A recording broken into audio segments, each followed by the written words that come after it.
Welcome back. Boston City Hall is iconic, and that is despite strong beliefs on really all sides about how it looks. It's been polarizing for a very long time, actually. Since 1968, City Hall is an internationally known example of brutalism. It's generated controversy over the years, but as NBC 10's John Maroney reports, Boston is now moving to protect the historic structure.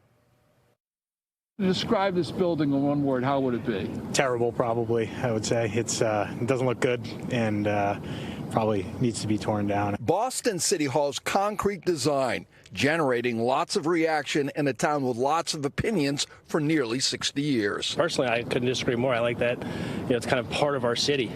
Yeah, it's ugly, but it's our ugly thing, The city's Landmarks Commission voted last week to protect the building's architectural integrity, giving it landmark status. I would say of this era, of the era of concrete modernism, this was the most influential building built in the United States. Mark Pasnick is a Wentworth professor and co-author of the book Heroic, which looks at City Hall and other local examples of brutalism or concrete modernism. Well, there's still lots of people who don't like City Hall, but generally I think City Hall is much more appreciated than it was in the early 2000s. Ironically, City Hall was nearly relegated to the dustbin of history.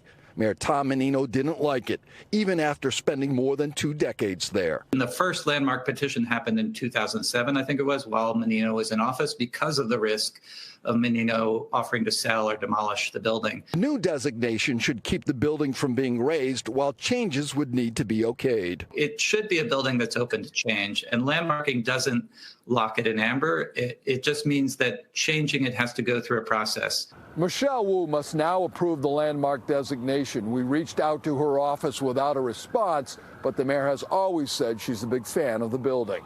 In Boston, John Maroney, NBC 10 Boston.